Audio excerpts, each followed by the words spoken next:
La chronique automobile, une présentation de Montmagny Mazda, situé au 201 boulevard Taché-Ouest.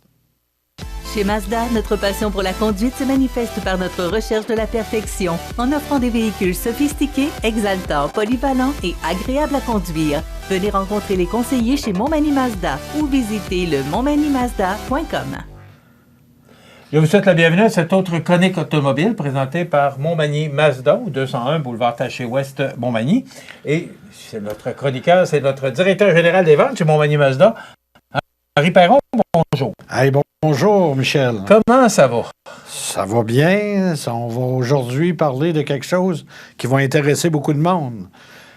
Mazda. Ouais. L'histoire de Mazda, d'où ça part. D'où ça part? Parce que ça part. Hey, ça fait longtemps. Écoute, on va commencer ça. En 1920, le 30 janvier 1920, Mazda ouvrait une compagnie qui s'appelait Toyo Cork Kogyo Company. En 1920? En 1920. C'était une compagnie de liège. Ils faisaient des lièges, un peu comme tes bouchons de vin là, puis de champagne. Ils faisaient du liège. Cette compagnie-là, en 1921, Jujiro Matsuda a tombé président. C'est un fils de pêcheur au Japon, que lui a tombé président de la compagnie. En 1929, la compagnie a commencé à aller un petit peu moins bien avec le liège, qu'eux autres ont décidé de faire des motocyclettes avec des moteurs 2 temps de 250 cc. Puis ils ont fait ça en 1930. Puis il y a à peine 36 motos qui ont été fabriquées dans l'année. Ouais, dans ce temps, les chaînes de production n'étaient pas ce qu'elles sont aujourd'hui. Non, ils en ont fait 36 dans l'année.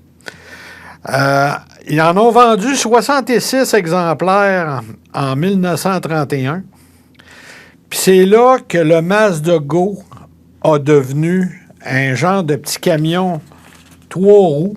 C'est un tricycle 3 roues qu'il l'appelait Mazda Go parce qu'il était comme vert. Puis lui, c'était vraiment pour un petit peu de la construction. On voyait que sur la moto, il y avait comme une boîte, puis tu pouvais mettre de la terre, puis des aliments, puis des affaires de même. Alors ça a roulé un bon bout de temps.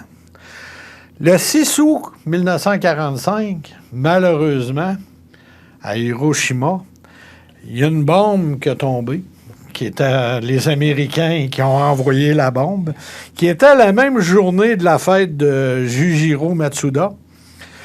Puis, quand ça a fait sauter la ville, une chose qui est restée debout, c'était l'usine de Mazda. Voyons. Hein? Oui, ça a resté debout, cette affaire-là, parce qu'à cause des montagnes, la manière qui était placée, les montagnes ont protégé un peu les effets de la bombe. Puis, qu'est-ce qu'ils ont fait, c'est que tout ce qui était ils ont logé le gouvernement pendant 1 an de temps là-dedans, parce que leur bureau, eux autres, étaient explosés. Ils ont distribué de la fourniture médicale. Fait que c'est de même que ça a commencé à recommencer, si on veut. Ça a donné comme un autre air d'aller à l'entreprise. C'est en plein ça. Puis en 1945, 4 mois après, ils ont sorti le Green Panel. Ça, c'est pour reconstruire la ville. Fait qu'ils ont construit ça. Ça, c'est en 1945. Après ça, ça a continué, Mazda, un bon bout, aller jusqu'à les fins des années 50. En 1960, la première voiture 4 temps qui pesait 380 kilos avec une suspension indépendante était le R360. Fait que ça, c'était On voit à l'écran, là? Ah oui. Oui, exactement. Ce qu'on voit à l'écran, exactement. Fait que là, c'était la première voiture 4 roues qui existait. Après ça, en 1961... La première voiture 4 roues, Mazda. Mazda. OK. En 1961, Mazda a décidé d'acheter d'un Allemand qui s'appelait Felix Wenkel son moteur rotatif. Mazda, à partir de là, Ils ont engagé 47 ingénieurs pour faire... Ils croyaient à ce moteur-là, pour faire ce moteur-là, puis d'essayer de l'améliorer pour le sortir plus tard. Il fallait que l'entreprise ait de l'argent pour faire ça? Oui. Donc, ça veut dire qu'il faut croire que les banques, déjà, dans ce les temps-là, banques étaient étaient beaucoup en arrière d'eux aussi. OK. Les banques étaient en Mais arrière le d'eux. produit était bon pour que les banquiers ou les ingénieurs embarquent avec eux autres. Exactement. Puis en 61, ben justement, le fils de Jujiro Matsuda, qui s'appelait Junichi Matsuda, c'était le nouveau président de la compagnie. En 1967, le 30 mai, ils ont sorti le premier Cosmosport, le véhicule qui était avec un moteur rotatif. Là, ils ont sorti Qu'est-ce leur que tu premier. entends par un moteur rotatif? Un moteur rotatif, c'est un moteur, c'est comme un peu comme une turbine d'avion. C'est un moteur qui il vire comme une turbine d'avion. Alors, c'est un moteur qui vient avec haute révolution. C'est pas un moteur à piston. Comme un véhicule est un moteur à piston. Exactement. Donc, c'est plus fort? C'est plus fort. Ça vire beaucoup plus rapidement. Puis tu peux faire virer un moteur comme ça 23 000 tours, si tu veux. Fait que, tu sais, c'est spécial un peu, sauf que le problème qu'il y avait, c'est de dépenser un petit peu d'essence, ces moteurs-là. Après ça, en 68, le 19 juillet 68, à Vancouver, ça a été notre premier siège social. Puis ça a été l'arrivée du R100 coupé, la première voiture vendue au Canada. Une petite voiture qui en ont vendu beaucoup. En 69... Je me souviens de ça.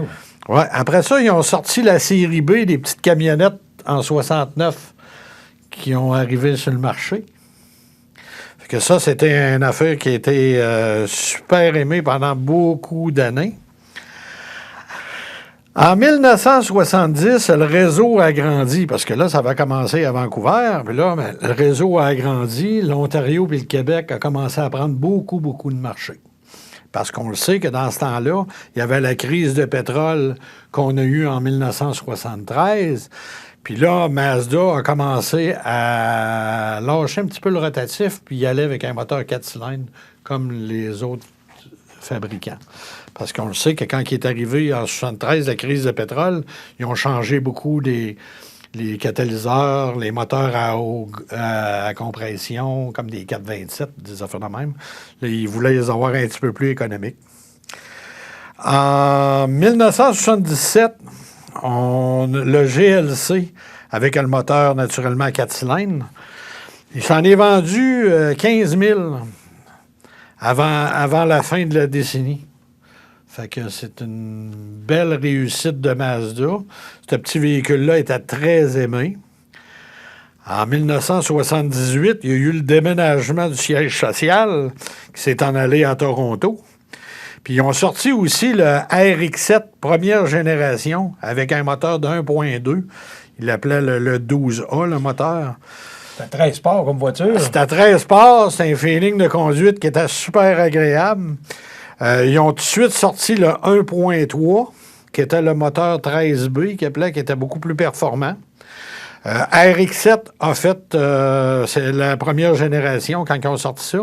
Après ça, ils ont été dans les courses. Ils ont gagné 100 victoires dans la série internationale Motorsport en 1978. Fait que ça a comme bien été de ce côté-là. Après ça, en 80, ben là, il y a cette décennie-là, Mazda a sorti les MPV, les MX-6, le 626 repensé. Naturellement qu'en 89, on a eu le protégé, le MX-5, qui est notre Miata. Qu'est-ce qui fait que la MPV et tout ça? Parce que là, ce que je vois, là, il arrive avec beaucoup de modèles. Ben là, Mazda commence à grossir. Là. Il commence à prendre l'expansion. Il commence à sortir plus de modèles. Puis là, les modèles au Canada, parce qu'ils en ont sorti d'autres modèles aussi là, au Japon, que là, on n'en parle pas parce que... C'est au Japon. C'est au Japon. Les sites, ils n'ont pas sorti ici. Fait que... Puis, c'est la première année qu'en 89, Mazda sortait 4000 unités là, au Canada. Fait que c'était un départ. Lentement, mais sûrement. Sûrement. En 91, naturellement, qui est la course d'endurance la plus convoquée au monde, ça s'appelle le 24 heures du Mans. Mazda a inscrit un record. La première voiture japonaise à gagner cette course-là. Il y avait 4 rotards pour le moteur, puis il y avait plus de 700 forces en force. Que c'est un moteur qui était très performant. Ils ont gagné cette course-là. L'année après, ils n'ont pas eu le droit de reprendre ce moteur-là. Il y avait comme une loi qui obligeait des moteurs à piston. OK. Fait qu'ils n'ont pas pu. En 1993, naturellement, vu qu'on était arrivé en 68, ça a fait le 25e anniversaire au Canada de Mazda. Fait que ça, c'était une affaire qui était super le fun. En 94, il y a eu la Millenia qui est sortie. Protégée en 95, ils transforment le logo. La Protégée 99 a devenu une 3e génération. Fait que ça tranquillement, pas vite, de Mazda avançait. En 2000, ben, le petit gars là, qui faisait vroom vroom, les annonces comme de quoi qu'on a un feeling de conduite. Ça, c'était un succès, hein? Ça, c'était un succès au bout. En 2001, le Mazda Tribute a été nommé le camion canadien de l'année. En 2002, le premier million de véhicules vendus au Canada. Après ça, en 2023, naturellement, le Mazda 3 est arrivé avec le Mazda 6. 2003. En 2003, là, on était rendu à 73 000 véhicules vendus cette année-là, qui était un gros chiffre pour nous autres. En 2004, naturellement, voiture de l'année pour la Mazda 3. Quand on est arrivé en 2004 aussi, Mazda a changé son siège social à Richmond Hill, qui est déménagé avec une vente record de 73 000 véhicules, comme que je venais de vous dire, naturellement. Après ça, ben, en 2006, on a eu la CX-7 puis le Miata MX-5, 3e génération qui est arrivé. Vente record en 2007 de 86 000 véhicules au Canada. On a eu en 2011 le moteur Sky Active avec un taux de compression plus élevé qui est arrivé dans la Mazda 3 en 2012 parce que la 2011, il est en train de travailler le moteur. CX-5 est arrivé en 2013, le premier véhicule complet Sky Active. Fait que ça, c'était encore une belle chose. On a eu la 4e génération des Miata, des MX-5, parce que je dis toujours Miata. Puis ça, ben, ça allait arriver en 2015. En 2016, on était rendu à 2 millions de vendus au Canada de Mazda. Puis au monde des MX-5, qui est dans le Guinness, la voiture la plus vendue, la MX-5, il y en avait 1 million qui s'est vendu au monde entier. Il est dans le Guinness. Ouais. 2018, ben, c'était le 50e anniversaire de Mazda, parce qu'on est arrivé en 68. Oui, on continue. Ah, OK. Je pense que je voyais le bras. Oui. 2019, on a eu la 4e génération des Mazda 3.